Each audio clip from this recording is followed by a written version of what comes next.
Welkom by die Ligpunt Kerk podcast. As Ligpunt Gemeente is dit ons begeerte om God te verheerlik deur disippels te wees wat disippels maak en 'n kerk te wees wat kerke plant. Geniet hierdie week se preek. Ons lees Efesiërs 4:7-12.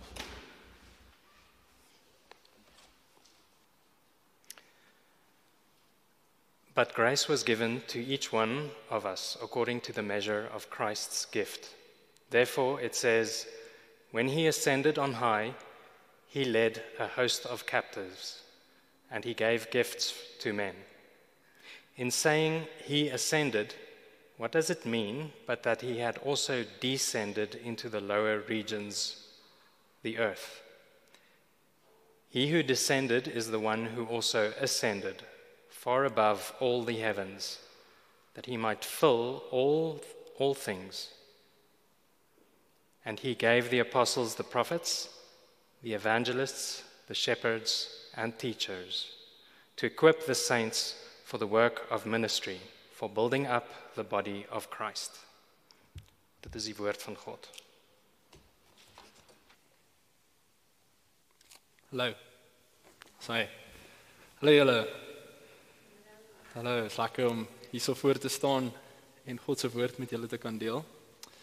Vir die van julle wat nie weet nie, soos wat Doopie so mooi gestel het, ek is Richard Luus. En ek is 'n apprentice hier so by Ligpunt. Ek doen seker maar so 'n bietjie van alles. Dit is die tweede voorreg wat ek het om God se woord te bring hier so by Ligpunt. En ja, ek is baie dankbaar daarvoor. En ons gaan vanaand spesifiek verder kyk na die liggaam van Christus. Dis die reeks wat handel oor Ligpunt se verbintenis. Die verbintenis is soos 'n dokument wat elkeen van ons lidmate teken, soos wat hulle besluit, ek sê hierdie is my plaaslike kerk, hierso is waar ek wil betrokke wees, hierso is waar ek my tyd en energie en aanbidding wil uitstort. En dit is nie deurdat ons hierdie dokument teken wat sê wat ons alles glo, wat ons aan mekaar verbind nie, maar dis slegs 'n erkenning dat ons kan weet hoe ons in verhouding staan met mekaar. En ek dink Poen het soos ek nou die dag gesê, dis goed vir hom as ouderling om te weet wie sy kudde is en wie hy voor moet omsien. En wie is daai mense wat bereid is om 'n hand op te steek en te sê, yes, ek wil betrokke wees by hierdie plaaslike gemeente en hierso groei. En ek dink dis die hart agter hierdie reeks, want dis die punt van dit is om te sien, is dis ontvang uit God se woord uit, soos ons sien hierso in Efesiërs 4. Dit praat van dat ons almal verbind is in die liggaam van Christus. Dis hoekom die term verbintenis genoem word. Maar voordat ons verder aangaan met hierdie boodskap, wil ek graag net gou vir ons open met gebed. Hemelse Vader, Jesus Christus, Heilige Gees, drie enige God. Dankie dat ons na U toe kan kom, so groot en heilig en almagtig soos wat U is, sonder om te vrees dat U ons wil straf, maar in Christus kan ons na U toe kom wetend dat daar vir ons vrede is, dat daar vir ons genade is, dat ons met volle vrymoedigheid na U troon toe kan kom. En so wil ek saam met die gemeente nou na U toe kom, en ek wil U vra om asseblief U woord vanaand toe kom oopbreek, en vir ons toe kom wys wat U bedoel het met die woorde wat U hierso neergepen het deur die skrywer Paulus. Sal U deur U Gees die waarhede van hierdie teks in ons hart kom vasmaak en gee dat ons regtig sal verstaan wat dit beteken om betrokke te raak in die bedieningswerk van die koninkryk. Waar wil U ons hê? Wat wil U? Wat is U doel vir ons, Here? Vir ons elkeen in besonder, vir elke individu. Ek vra dat U ons sal kom oortuig van hierdie waarhede, Here, en gee dat ons in die lig van dit wat U vir ons gedoen het, Jesus, dit met volle oorgawe sal uitlewe vir U, Jesus. Dankie Jesus, ek vra dat U my sal help en my genadig sal wees en dat U deur my sal praat. Dit is U woord en nie myne nie. Ek bid dit in U naam. Amen. Amen.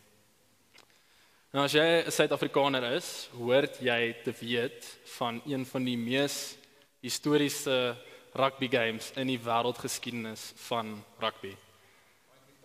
95. Hierdie was een van die besonderste games wat afgespeel het in rugby geskiedenis, want Dis die game waarby Suid-Afrika, dis daai wêreldbeker, die 1995 wêreldbeker waarby Suid-Afrika vir die eerste keer betrokke by kon wees, want hulle het pas 'n demokratiese land geword. En hulle het tot ek dink niemand van ons wat hierso sit se verbasing nie, dit gemaak tot die final toe in daai eerste wêreldbeker. Obviously, wat anders sou ons nou verwag het. En hier moes hulle head-to-head battle met een van die lande wat nou nog steeds gevrees word vir hulle rugby ambisie. Nieu-Seeland. En nou, hierdie game was uniek, nie net deur hoe dit ontstaan het nie, maar ook spesifiek wat gebeur het daar by die game self. Daar was slegs punte aangeteken by hierdie game deur skoppe. Daar was geen tries gedruk nie. Daar was 3 strafskoppe en 'n penalty goal vir die een kant en 3 strafskoppe en 'n penalty goal vir die ander kant gewees. 12-12 was die skoor getaai en toe het Joel Stransky, as julle daai naam ken, het hy in die ekstra 10 minute oortyd het hy die legendariese drop goal geskop wat die deal gesiel het, wat sy legend gesiel het net daar, 30 meter van die paal af. Dit was iets amazing om te aanskou. Nou die ander nommer 10 in die All Blacks se span, Andrew Martins, ek hoop ek spreek sy van reg uit, het genoem dat hy oortuig is dat as hy in plaas van die drop goal wat hy tydens die game geskop het, liewers die bal gepaas het vir die linkervleuel, Jonah Lomu, dat die resultate van die game anders sou uitgedraai het. Nou Jonah Lomu was 'n monster van 'n man. Ek het 'n prentjie daar as jy wil sien. Hierdie ou het 'n gevaarlike rugby talent gehad aan hom. Op die World Rugby YouTube channel is daar letterlik 'n video met die naam He was impossible to stop. Jonah Lomu, all caps, uitroepteken. Hierdie ou was scary geweest en hy het regtig die standaard geset vir vleuels, vir linkervleuels van die tyd wat hy gespeel het. Moenie laat sy kokketielkuif jou flous. Okay? Hy het in daai wêreldbeker het hy 4 tries geskor teen Engeland alleen. Single-handedly. Die man was 'n force to be reckoned with. En die enigste manier hoe die bokke hierdie ou kon stop was deur spanwerk en strategie.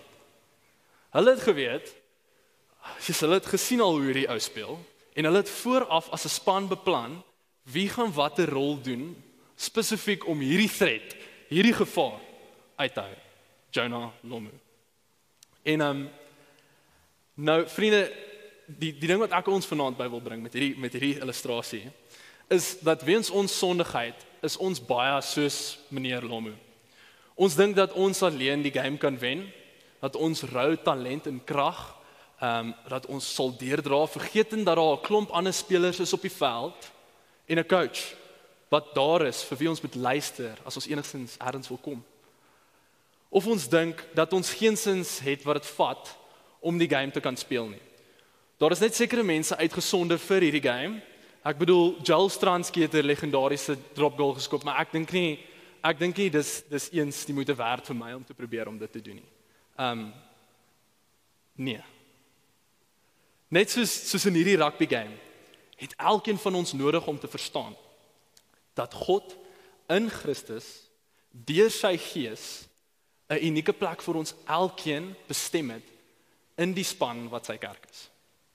En ek kan net dink hoe God se vaderhart wat op die kantlyn staan, maar eintlik weet ons hy's ook saam met ons heeltyd. Maar hy sien die spelers op die veld, hy sien die potensiaal wat ons kon bereik. Ek kan net sien hoe sy vaderhart breek as ons nie werklik hierdie volle potensiaal uitlewe in sy kerk nie. As ons nie ons gawes gebruik om hom te aanbid en sy mense op te bou nie. Nou voordat ons verder kan beweeg met hierdie boodskap, is dit nodig dat ons bietjie moet onthou wat die konteks is van die boek van Efesiërs. En bietjie van die vorige week se boodskap. Die brief het 6 hoofstukke en hy begin hoofstuk 1 tot 3 spesifiek met die doktrines en die waarhede. Hier is 'n baie omvattende deel wat ek dink wat daai deel regtig goed opsom. Dis Efesiërs 1 vers 7 tot 10. In him we have redemption through his blood, the forgiveness of our trespasses, according to the riches of his grace, which he lavished upon us in all wisdom and insight, making known to us the mystery of his will, according to his purpose, which he set forth in Christ, as a plan for the fullness of time, to unite all things in him, things in heaven and on earth. So in Efesiërs 1 sien ons dat God het voor die skepping van die aarde alreeds besluit en 'n plan gehad om in sy wysheid en almag sondaars te red en te verenig met homself. Sondaars wat deur hulle sonde regverdiglik hulle self van hom geskei het. Hy het hierdie gemaak voor die skepping van die aarde, het hy hierdie plan gemaak. En in Efesiërs 2 sien ons hoe God sondaars red. Dit sê vir ons in Efesiërs 2 vers 8, for by grace you have been saved through faith. Dis nie op die skerm nie. God red sondaars deur geloof alleen. Deur sy genade en dit alleen word ons gered, soos wat ons glo in Jesus Christus, dat hy die een is wat gesterf het in ons plek aan die kruis. En deel van hierdie groot genade wat ons dan sien, is dat Jode en Grieke en mense van elke volk, stam, nasie, taal en ras kan saam met Christus verenig word en een word. En hoor net hoe sê Efesiërs 2 vers 13 tot 16 dit. But now, in Christ Jesus, you who were once far off, dis nou die Gentiles, dis ook mense soos ek en jy wat nie oorspronklik Jode is nie, have been brought near by the blood of Christ.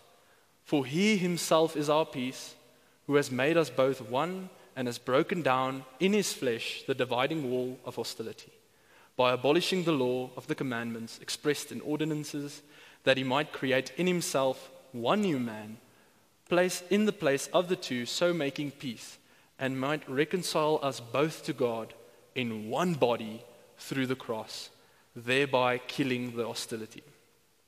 So nou sien ons al reeds hier, Paulus is al reeds besig hierso om te raak aan diversiteit, die ding wat ons vanaand spesifiek oor gaan praat.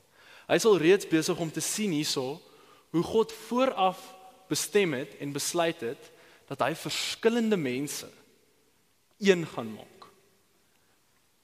En wat in God se volk kan ons dan sien dat dis soos wat Nelson Mandela, wat daai einste 1995 game bygewoon het, gesê het, dis soos God se volk is 'n reënboognasie. En ek is nie besig om te praat oor die Pride Month reënboog nie, ek is besig om te praat oor God se reënboog. Wat al die mense onder een banier saam sit. En dan sien ons in Efesiërs 3, sien ons dat Paulus loof en dank God dat hy die genade gegee is om hierdie evangelie te verkondig aan die heidene, wat nou weer eens dis ons, wat nie oorspronklik Jode is nie. Hy het vanaf God 'n gawe ontvang om hierdie spesifieke funksie in die liggaam te dien.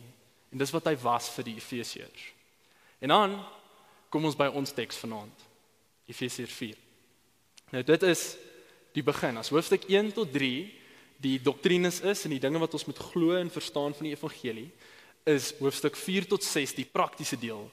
Met ander woorde, hierdie is wat julle nou moet doen, nou dat julle glo en vertrou in hierdie evangelie vir redding. Hierdie is hoe julle waardig moet wandel van die roeping in Christus. Hierdie is ons gameplan teen die duiwel, die vyand, die wêreld. Hierdie is hierdie is ons strategie wat ons moet gebruik om deur hierdie lewe saam te kom. En die eerste ding wat ons laasweek gesien het, wat Stef met ons oor gepraat het, is eenheid. God het in Christus ons reeds aan mekaar verbind. Ons is een. As ek en jy glo in Jesus, is ons een. Ons is verbind aan mekaar. En hy roep ons om daardie eenheid te behou en te koester deur saam te leef in nederigheid en sagmoedigheid en vrede en in liefde. En dis wat ons laasweek gesien het. Maar vanaand gaan ons fokus op die diversiteit. Moenie vergeet dat net omdat jy een is, beteken nie dat jy elkeen 'n verskillende of ander rol het in die liggaam nie. Net omdat jy een is, beteken nie dat jy eenders of eenvormig is nie.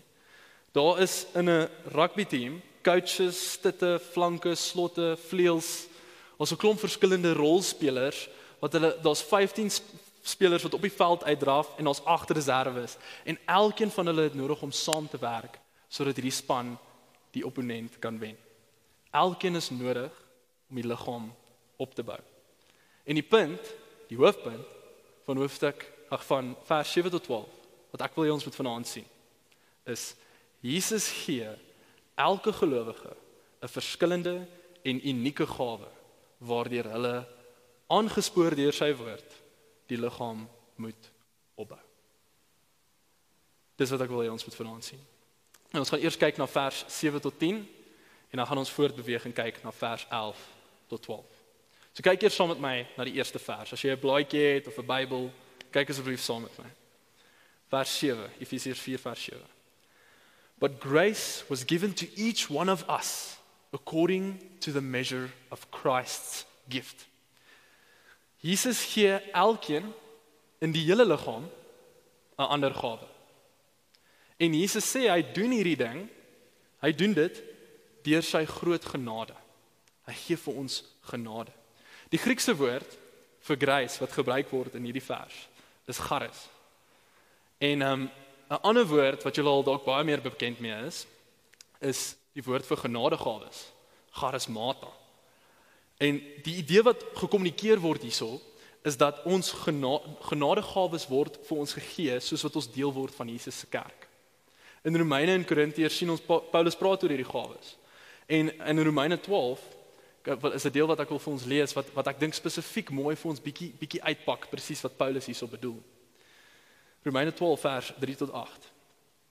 For by the grace given to me, I say to everyone among you, not to think of himself more highly than he ought to think, but to think with sober judgment, each according to the measure of faith that God has assigned. For as in one body we have many members, and the members do not all have the same function. So we, though many, are one body in Christ, and individually members of one another, having gifts that differ according to the grace given to us.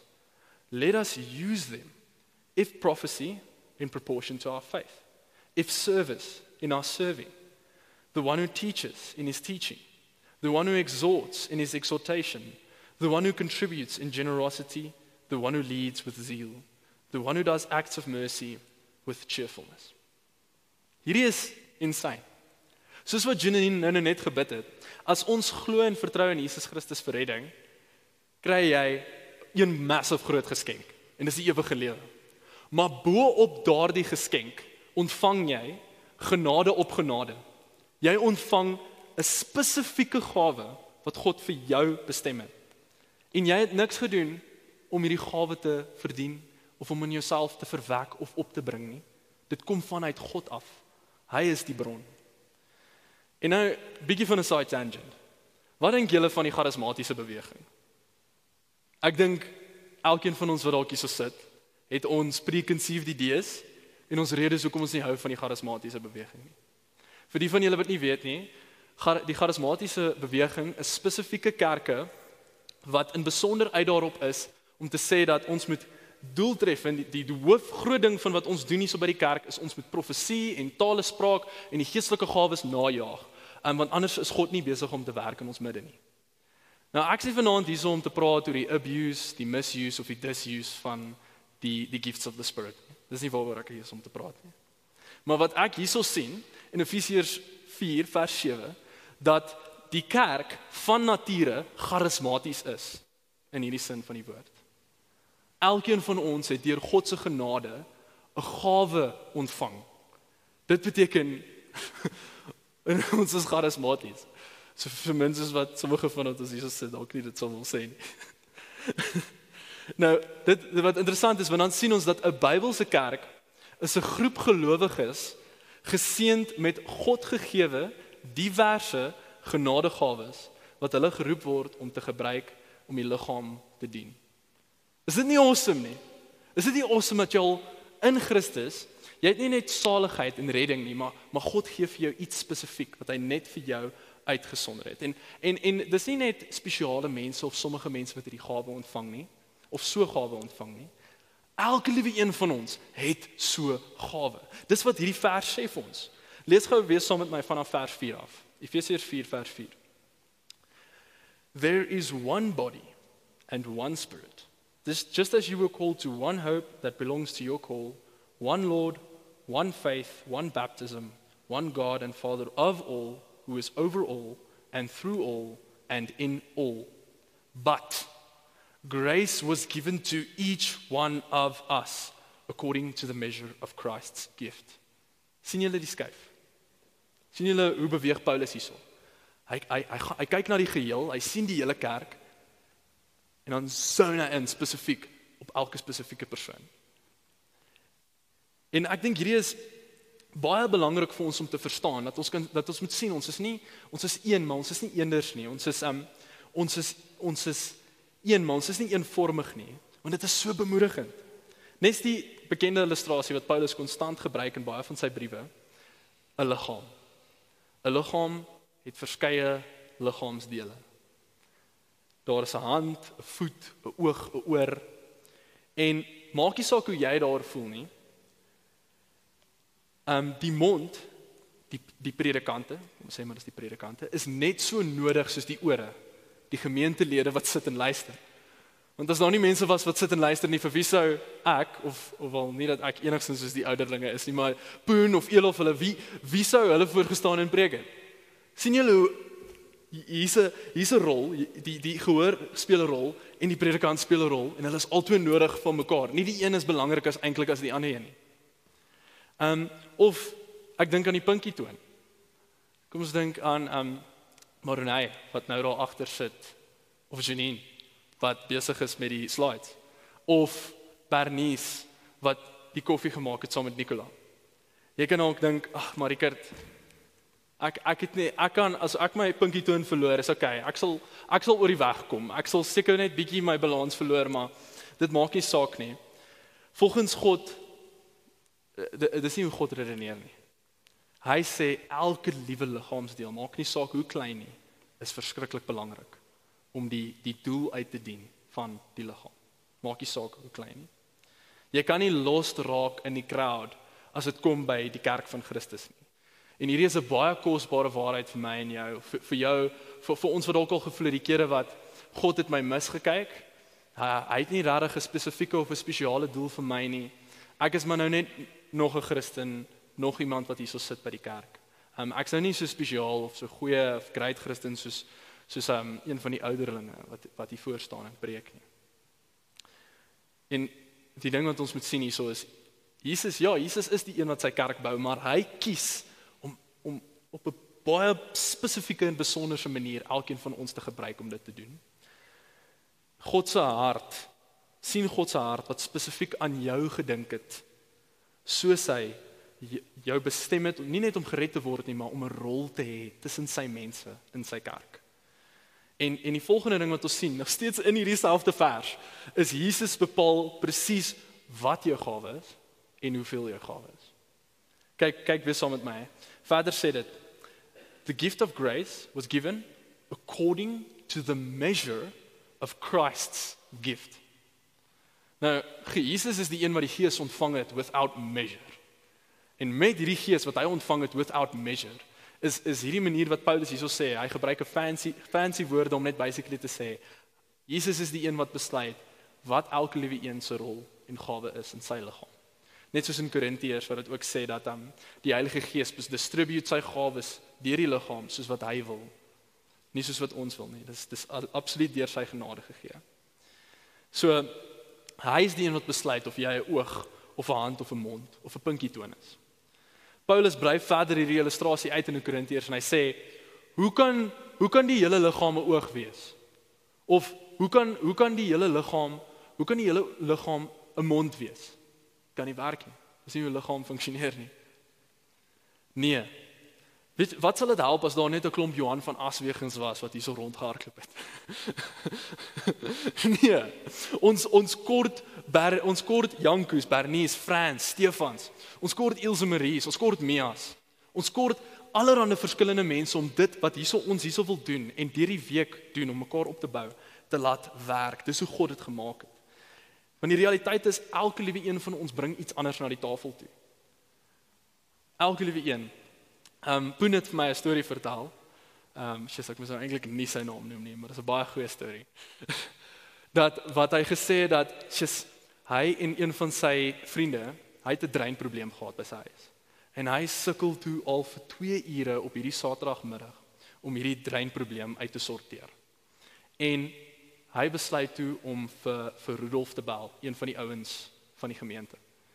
En met Rudolf kom maar aan, en hy kyk net so, en hy vra vir Anshin, Spoon se vrou, om 'n speeltjie te bring, om te kyk, net sodat hy 'n make-up speeltjie te bring, sodat hy net dit in die pyp in kan druk en spesifiek sien wat fout is. En met sy tegniese brein, iets wat Poen hulle 2 ure gevat het en hulle kon dit nie uitfigure nie. Kom hy daar aan, het vat hom 'n minuut, hy kyk so, hy gryp die speeltjie, sorteer die probleem uit, net so. Sien julle dat die liggaam van Christus werk op baie maniere wat ons eintlik nie dink nie. Ek dink as ons dink baie keer aan kerkbediening, soos wat ons nou sal sien, dink ons net aan woordbediening, maar daar's soveel meer om die liggaam van Christus op te bou, daar's soveel meer wat by dit kom. En dit is belangrik vir ons om te verstaan dat hierdie gawes en hierdie dinge wat God vir ons gee, funksioneer binne die konteks van 'n plaaslike gemeente. Soos wat ons nou gaan sien, en dit is vir die opbouing van die liggaam. Want ja, soos meeste van ons het hierdie idee dat as jy geroep is vir bediening, moet jy uitgaan na Afrika land toe en 'n sendeling word en arme mense gaan help en 5 kerke plant. Nou dit kan jou roeping wees en dit kan jou gawe wees. Don't get me wrong. Maar as jou roeping spesifiek is om 'n rekenkundige te wees by 'n spesifieke werksinstansie, en jy kan op 'n besondere manier byvoorbeeld betrokke raak by die tutoring in Mamelodi op Saterdag, is jy besig om God se doel en roeping en gawe vir jou lewe uit te lewe. Dis amazing. Dis mind-boggling, want dink geraan, as dit God se doel en roeping vir jou lewe is, as dit die gawes wat hy vir jou gegee het, dan beteken dit sal tot 'n mate vir jou ongehoorsaam wees om te wil uitgaan en 5 kerke te gaan plant in Afrika. Want hy het jou geroep om hier te wees en dit te doen. En daar's 'n multitude van maniere waar die liggaam bedien kan word en gawes wat God gee sodat die liggaam gehelp kan word. En die vraag wat seker brand in elkeen van ons koppe nou, soos wat ons praat oor genadegawes, is wat is die gawes? Julle wag vir my om dit af te lys. Maar voordat ons dit kan doen, moet ons eers kyk waar die gawes vandaan kom. Kyk saam met my vanaf vers 8 tot 10 van hoofstuk 4. Therefore it says, so grace was given to each one of us according to the measure of Christ's gift. And nou sê Paulus, therefore it says, when he ascended on high, he led a host of captives and he gave gifts to men. In saying he ascended, what does it mean but that he had also descended into the low regions, the earth? He who descended is the one who also ascended above all the heavens that he might fill all things. Paulus sê vir ons hierso, hoekom dink julle kan Jesus die kerk seën met al die gawes? En hy staaf hierdie deur 'n Ou Testament verwysing, Psalm 68 vers 18. En Psalm 68 was hierdie amazing koninklike psalm wat God uitbeeld as hierdie warrior, glorieryke koning en krygsman. Spesifieke dele van die Psalm 68 sê, the Almighty scatters kings. En soos wat hy hierdie mense geskatter het, en oor elke, soos wat God as die koning van Israel, saam met sy mense, oorwin het oor al die volke wat gerebelleer het en teen hulle gestaan het, en al die koninkryke oorwin het hy spoil bymekaar gemaak. Jy weet, dit kan die vee wees, dit kan 'n klomp goed wees wat hy bymekaar gekry het, soos wat hy wen. En nou sê dit, when you ascended on high, hier so dit sê dit in vers 18, in Psalm 68, when you ascended on high, leading a host of captives in your train, and receiving gifts among men, even among the rebellious, that the Lord God may dwell there. Die bewoording is bietjie anders eintlik in Psalm 68. Maar sien saam met die prentjie. Soos wat God as koning uitgebeeld word hierso, en hy kom terug na die stad Jerusalem toe en hy's besig om op te gaan by die berg. Is die mense besig om shouts of praise geskenke na hom toe te gooi, want hy is die koning, die oorwinnaar, die een wat waardig is om geprys te word. En agter hom lead hy 'n host of captives. Hy het al die rebelliese konings en koninkryke en al die mense stap agter God as koning, geketting, geboei, oorwin, en hulle kan niks doen nie. En Paulus doen 3 baie interessante dinge deur hierdie beeld vir ons uit te lig. Eerstens, deurdat hy hierdie gelykstel met Jesus, sê hy dat Jesus God is. Just putting that out there. Dit is altyd belangrik om te sien waar Jesus se godheid te sien. Tweedens, sien ons dat Jesus het ook, nes God, alles oorwin. Hy skets die prentjie van hoe Jesus die een is wat die oorwinning behaal is. En hy los ons nie in die donker oor hoe Jesus dit gedoen het nie. Paulus gee sy interpretasie, sy verduideliking vir hierdie spesifieke vers. Hy sê, in saying he ascended, what does it mean that he also descended into the low regions, the earth? Hierdie is Paulus se redenasie. En dan verder sê dit mos, and he who descended is the one who also ascended far above all the heavens that he might fill all things. As Jesus nou opgevaar sit aan die regterhand van die Vader, wat beteken dit dat hy nie eers moes afkom aarde toe in die vorm van 'n mens, 'n sondelose lewe lei en descend na the low regions, the earth, doodgaan aan daai kruis en begrawe word nie. En nadat dit gebeur het, is hy die een wat ascended het, opgestaan het uit die dood het, opgevaar het hemel toe en nou sit aan die regterhand van die Vader. En ek dink hierdie skets vir ons so 'n mooi prentjie van wie Jesus regtig is. Want wanneer Jesus kyk na my en jou in ons nood, ellende en nood, wanneer hy ons sien in ons sonde, sit hy nie vanuit die hemel en wonder, ek wonder hoe hulle uit hierdie pikkel uit gaan kom nie. Hy rol sy moue op. Hy kom af aarde toe. En hy word 'n mens.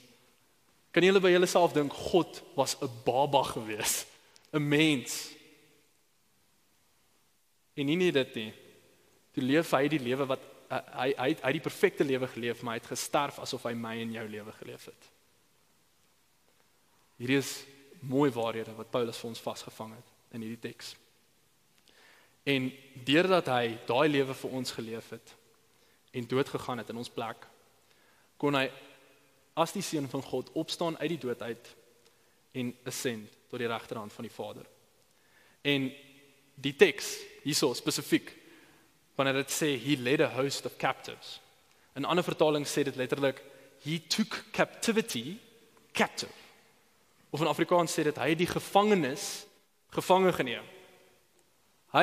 Wat Paulus vir ons hierso sê is, hy het al die goed wat ons tuister in hierdie lewe, ons sonde, ons vlees, die wêreld en die vyand.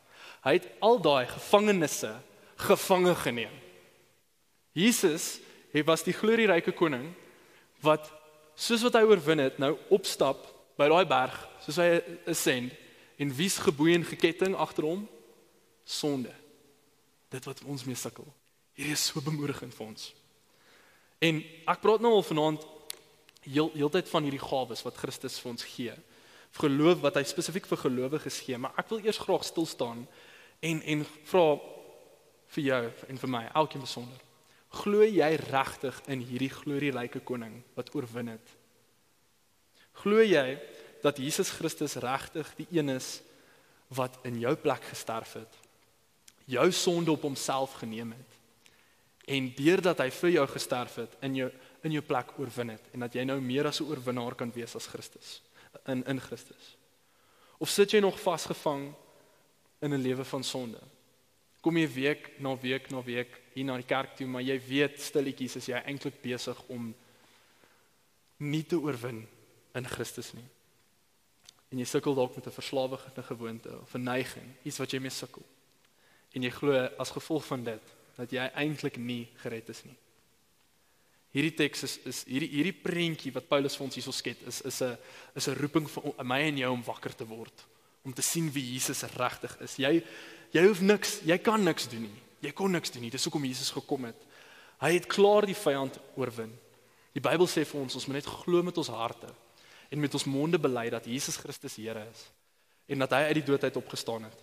En dan sal ons gered word. Ek nooi jou uit om te glo. En dan, die ding wat ons sien vir gelowiges. Die derde en laaste ding wat ons sien, deurdat Paulus hierdie amazing prentjie skets, is dit sê he gave gifts among men. Nou in die Psalm 68 sê dit spesifiek dat die koning geskenke ontvang het. Maar nou draai Paulus om en hy sê nee, God gee. Christus is die een wat geskenke nou gee. Maar Paulus het nie 'n fout gemaak nie. hy het die prentjie net in groter en geheel gesien. Sien saam met my, Jesus moes afgekom het aarde toe en as 'n mens sy pad verdien het voor God, sodat hy hierdie geskenke kon ontvang het, om dit vir ons te gee het. En nou dat hy reeds gekom het, kan Paulus verder sien in die Nuwe Testament, en hy kan nou sien dat Jesus die een is wat die gawes gee. En ek dink die ding wat vir my en jou as gelowiges bemoedigend moet wees en ons moet aanspoor, is om te sien hoe Jesus dit gedoen het. Hy het reeds vir ons die president geskep met die gawes wat hy vir ons gegee het. Hy het in nederigheid afgekom aarde toe en ons hoort op presies dieselfde manier om te volg. Hierdie is die call to worship wat ons nou net gelees het. Hierdie is die Filippense 2 taal. Lees gou saam met my. Have this mind among yourselves, Filippense 2, which is yours in Christ Jesus, who, though he was in the form of God, did not count equality with God a thing to be grasped, but emptied himself by taking the form of a servant, being born in the likeness of men, and being found in human form, he humbled himself by becoming obedient to the point of death, even death on a cross. Therefore, God has highly exalted him and bestowed on him the name that is above every name, so that at the name of Jesus every knee should bow in heaven and on earth and under the earth, and every tongue confess that Jesus Christ is Lord, to the glory of God the Father. Die gawes, die tipe gawes wat God gee vir my en jou in Christus, is by nature diensgawes, serving gifts. Gawes wat hy vir ons gee om die liggaam te dien en op te bou. En die hele punt wat ons nog die hele tyd hierso sien is dat Jesus vir elke liewe een van ons sulke gawes gee. En nou kan ons aanbeweeg na vers 11 en 12 toe. Ek gaan nie te lank by hom stil staan nie. Hoor gou saam met my. And he gave the apostles, the prophets, the evangelists, the shepherds and teachers to equip the saints for the work of ministry, for building up the body of Christ. Wat ons hierso sien, is dat Jesus deur hierdie gawes, en eintlik ook deur sy woord, elkeen van ons toerus om die liggaam te dien. Nou kom ons uiteindelik by die juicy question. Wat is die gawes? Wat is die genadegawes? Dit is eintlik 'n baie kontroversiële gesprek wat mens soms met mense kan hê. En ons het net nou raak gelees in Romeine 'n paar van hulle, en hierso word ook 'n paar genoem in vers 11. En ons sien dat hierdie grace van vers 7 that was given to us, to each one of us, as ons die trant van Paulus volg, sien ons volgende en hy sê and he gave. So ook grootendeels die gawes wat God gee vir sy kerk is apostels, profete, evangeliste en shepherd teachers. En nou is baie belangrik vir ons om te safeguard teen die verkeerde interpretasie van wat apostels en profete kan wees. En om dit te doen, dink ek Paulus het dit vir ons baie gerieflik gemaak, want hy het vroeër in die brief juis gepraat oor profete en apostels. Hoor saam met my, Efesiërs 2 vers 19 tot 20.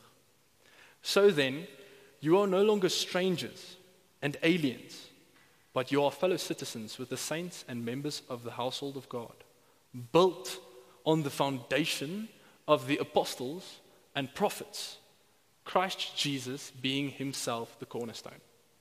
So, die apostels wat hierso beskryf word, is duidelik.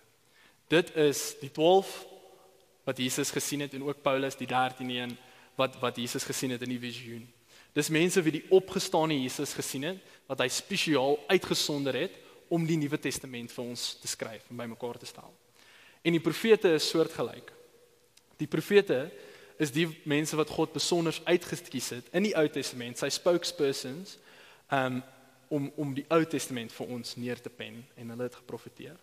So, ek dink dit is vir ons belangrik om te sien, want as enigiemand in vandag se tyd na jou toe kom en sê hulle is 'n apostel en hulle het hierdie autoriteit en jy moet vir hulle luister, of hulle is 'n profeet wat profeteer en daar's goed wat bygevoeg moet word tot die Bybel, sê hierdie vers, ons moet nie vir hulle luister nie, want die apostels en die profete is die fondasie van die kerk. Hulle was al reeds ingegee. En dis wat beweer word hierso met profete en apostels. En verder sê Paulus vir ons, daar's evangeliste. En in 'n sekere sin word elke liewe een van ons hier geroep om evangeliste te word. Ons elkeen word geroep om die evangelie te verkondig aan ons naaste, aan die mense rondom ons, mense te vertel van Jesus, dit wat hy vir ons gedoen het. Maar die spesifiek die evangelis wat hierso van gepraat word, is iemand wat 'n unieke gawe het om op 'n baie verstaanbare manier vir ongelowiges die evangelie uit te lê. Dis die gawe wat hierso van gepraat word, evangeliste. En die laaste een is shepherd and teachers, of shepherd teachers. Hulle beweer dat, omdat daar nie the shepherd and the teacher staan nie, maar daar staan the shepherds and teachers, is dit eintlik een rol. En hierdie is die ouderlinge. Hierdie is die ouderlinge in ons gemeente. Dis Poen, Elof, de Wet, Gert, Jaco hierso by Ligpunt. Of ek dink as mens dink net aan teachers, kan jy dink aan teologiese leraars by colleges. Maar dis mense wat gawes ontvang het spesifiek om God se kudde te voed met die woord. Dis wat shepherd teachers is. En die ding wat ons moet raak sien van al hierdie gawes in besonder is dat die gawes is woordgawes. Sien dit saam met my. Apostels en profete het God se woord aanvanklik ontvang. En die evangeliste en shepherd teachers is hulle wat op daai fondasie dit verder verkondig. Dis alles woordgawes. So ons sien hier dat woordbediening hoort die sentrale ding te wees wat aangaan in ons gemeente as dit kom by the equipping of the saints, of the building up of the body. Dis die ding wat ons altyd op moet fokus. Dis hoekom ons liedjies sing oor God se waarhede in die woord. Dis hoekom ons hierso sit en die hoofmanier hoe God besluit het om mense te red is deur die prediking van sy woord. Soos wat dit in Romeine sê. Dit sê in hoofstuk 10 dat faith comes from hearing, hearing comes from the word of God. Dit is slegs deur die Here se woord, se lewende woord, wat hy dooie, sondige mense kan opwek tot nuwe lewe en opbou. So woordbediening hoort sentraal te wees van dit wat ons doen. En is dan maklik om te sien, as ons verder lees, hoekom God hierdie woordbedieners gegee het. Kyk saam met my en weer na vers 11 en dan weer na vers 12. And he gave the apostles, the prophets, the evangelists, the shepherds and teachers to equip the saints for the work of ministry, for building up the body of Christ. Gelowige, jy is in die kerk om opgebou te word sodat jy die werk van die bediening kan doen. Nie die dominee nie, nie net die ouderlinge nie, nie net die staf van die kerk nie. Jy, ek en jy. En woordbediening is slegs dit wat ons moet aanvuur om die gawes wat God vir ons gegee het te gebruik in die bediening. En onthou jy 'n keer in jou lewe wat jy 'n preek geluister het en dit het jou so aangemoedig om net te lewe vir Jesus.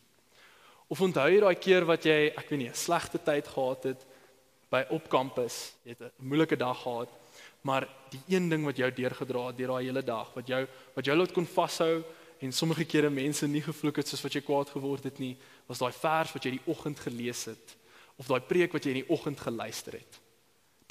Dit is wat Paulus vir ons hierso wys. Die ouderlinge en die woordbedieners word gegee om ons op te bou, elkeen van ons op te bou, sodat ons kan uitgaan en ons dien as die kerk, die doel as die kerk verrig. Hulle is veronderstel om om vir die liggaam kos te gee en te voed, sodat hy die funksies kan verrig en die weights kan optel en kan uitgaan en hardloop, op die veld uitdraf as ons nou dink aan 'n rugby game. En weet jy hoe algemeen is hierdie? Ek dink is goed dat ons hierby stil staan, want weet jy hoe algemeen is hierdie onder ons skole en ons kerke en ons Afrikaner kultuur, dat as iemand groot word en hulle hoor die evangelie en hulle word 'n Christen, en ewe skielik begin hulle net bietjie te veel praat oor Jesus. Hulle begin net bietjie te veel al hulle vriende te vertel by die skool of by hulle werk van hierdie Jesus wat hulle gered het, en outomaties die ding wat ons geneig is om te doen is, nee, hierdie ou is uitgesonder vir bediening. Hy is geroep, maar nie ek nie.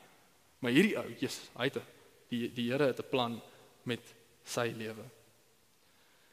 En die waarheid wat ons hierso sien is, nee, daardie ou is eintlik net 'n gelowige. Op die ou eind is hierdie tipe redenasies, die dinge wat ons gebruik as gelowiges in ons sondigheid, om nie te wil opstep tot die challenge van ministry en bediening. En volgens die vers is dit leuns. Die rugby spelers word nie, en ek dink is goed vir ons om hierdie te sien, die rugby spelers word nie heen en weer gery op die bus deur die coach nie. Die coach speel ook nie saam met die rugby spelers op die veld nie. Die coaches is daar om week na week saam met die spelers te oefen, hulle te lei en hulle te leer, sodat hulle die game kan gaan speel op die veld. Dit is shepherd teachers, dit is die coaches wat God vir ons gegee het, vir sy kerk gegee het, om ons op te bou vir bedieningswerk. Die evangeliste en die shepherd teachers is nie bedoel om al die werk van die bediening te doen nie. Hulle kan nie. Die kerk, Jesus het elke liewe een van ons nodig. Hy het ons nie nodig nie, maar hy het ons nodig om die bedieningswerk te doen. Dis 'n spansport, dis 'n group project. En elke gelowige word in een of ander kapasiteit geroep tot een of ander vorm van bediening. Of dit nou is in die kerk of in hulle elke dag se lewe. Ek dink aan 'n gesinsgroepleier wat elke week mense bymekaar kry en gasvry is teenoor hulle en hulle bedien nie net in sy huis nie, maar ook saam met hulle sit rondom die woord. Ek dink aan elke liewe een van die mense in daai gesinsgroep wat in mekaar se lewens inspreek wanneer iemand afgestaan het in die gesin afgestaan het aan die dood, waar verskillende mense letterlik Jesus se hande en voete kan wees vir mekaar in daai gesinsgroep, terwyl daar nie eers 'n ouderling naby aan hulle is nie. En ek dink ook aan 'n rekenkundige weer eens, wat as 'n enkel ma sukkel in haar gesinsgroep om haar finansies uit te sorteer en ons net te veel wat aangaan in haar lewe. Sien ek iemand wat spesifiek begaafd is met geld, om te werk met geld en 'n stoer te wees van geld en om iemand te help om met hulle finansies oor die weg te kom. En daar's talle voorbeelde as dit kom hierso by Ligpunt. Ek dink aan die aksiespan. Hierdie is mense soos wat ons gesien het in Handelinge, dat die apostels het gesê, hoor julle, ons het nodig om 'n paar mense aan te stel, want ons het nodig om te fokus op die bediening van die woord. Ons het nodig om mense aan te stel, om mense te huisves, om die tafels te bedien, sodat ons kan fokus op die verkondiging van die woord. En dis basically wat die aksiespan hierso doen elke week, deur koffie te maak, deur mense wat die stoelespan met die stoelespan help. Dis iets besonder wat hulle bydra hierso. Ek dink aan die musikale talente. Die mense wat hierso voor staan en God se woord sing vir sy mense. Daar's talle voorbeelde wat ek aan kan dink en julle saam met my aan kan dink. En hierdie tipe lering wat ons hierso sien, bring die hart van die protestante reformatie terug. The priesthood of all believers, is wat Martin Luther en John Calvin gesê het. Die einste vers 12 was krities vir hulle gewees, om in die 1500s te protesteer teen die Romeinse kerk. Want nee, gelowiges het nie priesters en popes nodig, sodat die liggaam opgebou kan word nie, want almal is deel van die priesterdom. Elkeen van ons word geroep om op 'n besondere manier die liggaam te dien. Die work of the ministry, the building up the body of Christ. Nou, ek dink die lys wat ons sien hierso in vers 11 is nie bedoel om exhaustive te wees nie, as dit praat van apostles, prophets, evangelists, shepherds and teachers. En ons ook ander plekke in die Nuwe Testament, 1 Korintiërs 12, 13, 14, wat praat van die gawes, of Romeine, wat nou vir ons so 7 gelys het. Maar ek dink iets wat vir ons behulpsaam kan wees, is om te dink dat enige talent wat God vir jou gegee het, is iets wat as dit as vir God se koninkryk gebruik word, of vir sy mense, 'n gawe word in sy koninkryk, vir die opbou vir sy mense. Ek het nou onlangs, spesifiek, ek het eintlik nog altyd bietjie van 'n passie vir IT. Ek het 'n tegniese brein en ek hou om daarvan om probleme op sekere maniere op te los. En nou, vandat ek hier by Ligpunt aangekom het, dis nou stupid, maar dan kyk ek na die Google Drive folder, wat Ligpunt share. En ek dink, man, dit sal cool wees as ons net hierdie goed net bietjie meer kan orden en op 'n manier saam sit sodat dit net bietjie meer behulpsaam wees, dat ons vinniger by ons files kan uitkom, dat ons nie nodig het om 'n klomp koppies vir te maak van alles nie. En dan kom ek en dan wil ek dan voel van die mense, yes, weet jy, Rickert, dis eintlik dalk nie so nodig nie, maar sien julle, hierdie is 'n besondere klein manier wat ek glo God my 'n gawe gegee het, wat ek dalk kan bydra tot sy koninkryk. Die building up of the body kan doen. En en dan laastens, die ding wat ek wil uitlig, is 'n quote van Eugene Peterson. En so die waarheid wat ons sien van vanaand se teks, wat so krities is om te verstaan, is dat ons as gelowiges sit nie hier by die kerk eerstens as consumers nie. Ons sit hierso eintlik as dienaars. Lees gou saam met my. The great American innovation in congregation is to turn it into a consumer enterprise. We Americans have developed a culture of acquisition, an economy that is dependent on wanting more, requiring more. We have a huge advertising industry designed to stir up appetites we didn't even know we had. We are insatiable. It didn't take long for some of our Christian brothers and sisters to develop consumer congregations. If we have a nation of consumers, obviously the quickest and most effective way to get them into our congregations is to identify what they want and offer it to them. Satisfy their fantasies, promise them the moon, recast the gospel in consumer terms.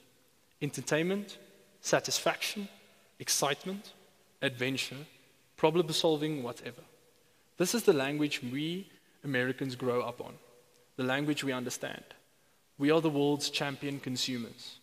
So why shouldn't we have state-of-the-art consumer churches? Given the conditions prevailing in our culture, this is the best and most effective way that has ever been devised for gathering large and prosperous congregations. Americans lead the world in showing how to do it. There is only one thing wrong. This is not the way in which God brings us into the conformity with the life of Jesus and sets us on the way of Jesus' salvation. This is not the way in which we become less and Jesus becomes more.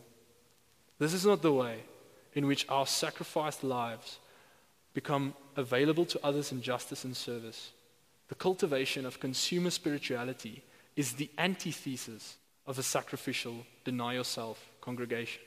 A consumer church is an anti-Christ church. So wat Eugene Peterson hierso basically sê, is dat as ons hierso sit, eerstens met die gedagte dat die kerk is daar om my te dien, vir my om te ontvang, is ons besig om te glo, hy noem dit 'n anti-christelike model van kerk. Want die model wat Jesus vir ons kom wys het, is heeltemal die teenoorgesteld. As hy ons roep om hom te volg, roep hy ons om alles op te offer en alles vir hom te gee. En as ons dink aan hierdie in die lig van om te serve en ons gifts te gebruik by die gemeente, dan moet ons waak daarteen om nie wanneer ons Sondag wil kerk toe kom en ons het hierdie idee, ons dink, yes, ek sal graag wil betrokke raak by die diensspanne, maar weet jy, ek dink net nie dis vir my nie. Ek voel nie ek's op 'n plek nou waar ek moet gee nie. Ek dink ek's meer op 'n plek waar ek moet ontvang. Ek het nou nie die week regtig tyd gehad in my skedule om die aand uit te gaan help, daar by die studente of by die tieners nie, want jy's ek het 'n rowwe week gehad en my lewe is baie besig met dit wat ek moet doen. Maar ek dalk 'n volgende keer. Wat ons hierso sien is dat net soos wat Jesus sy lewe opgeoffer het vir ons, het hy weer eens vir ons die president geskep. Ons hoort al ons tyd, ons geld en ons gawes te gebruik op 'n manier om sy liggaam te dien. En as 'n medespeler op die veld, soos 'n kaptein, en ek is glad nie 'n kaptein in die sport nie. Regtig nie in die sport van Christendom nie. Kom ons huddle gou. En ek spoor ons gaan en sê, kom ons offer alles op vir Jesus. Soos wat Jesus alles opgeoffer het vir ons. Kom ons gebruik die talente wat hy vir ons gegee het as gawes in sy koninkryk. Indien ons enigiets verstaan van die eenheid en die diversiteit van Jesus se kerk, sal ons nie anders kan as om ons lewens uit te stort vir sy kerk nie. Ons moet onthou hoe Jesus ons eerste lief gehad het, sodat ons die mense rondom ons soos dit ook so kan lief hê. Dankie julle. Ek gaan gou vir ons afsluit met gebed.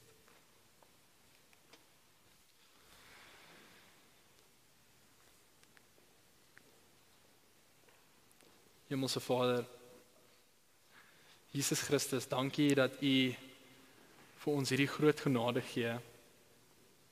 Dankie dat U vir ons in Christus redding gee, dat ons vry geregverdig voor U kan staan.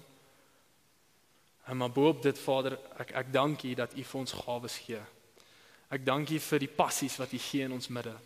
Ek dank U vir die mense wat aangelê is op mediese maniere, mense wat finansiëel aangelê is, wat vir die kerk kan gee, of die kerk kan help met finansies. Here, ek dank die mense wat tegnologies aangelê is. Here, ek dank U vir die mense wat gawes gegee is, om werklik die liggaam te dien, op 'n baie tasbare manier. Here, ek wil vra dat U ons harte sal kom aanwakker en opwek, sodat ons werklik sal verstaan wat dit beteken om hierdie gawes te gebruik, om U koninkryk op te bou, om U liggaam te dien. Here, sal U ons genadig wees, soos wat ons voortgaan in hierdie week, en sal U ons elkeen kom wys op daai besondere manier, waar ons van ons tyd kan gee, sodat ons nie hierdie gawes wat U vir ons kan gegee het, mors nie. Here, dat ons nie sal wees soos die ou wat sy talent gaan begrawe het in die sand, en U teruggekom en hy het niks met dit gedoen nie. Maar Here, dat ons die talente sal gebruik en dat dit sal vermenigvuldig. Dankie Here dat U ons soos die gebruik, so onwaardig soos wat ons is. Dankie dat U so goed is vir ons. Ek bid dit in U naam. Amen. Vir meer inligting oor Ligpunt Kerk, besoek gerus ons webwerf op www.ligpunt.com of kontak ons gerus by info@ligpunt.com.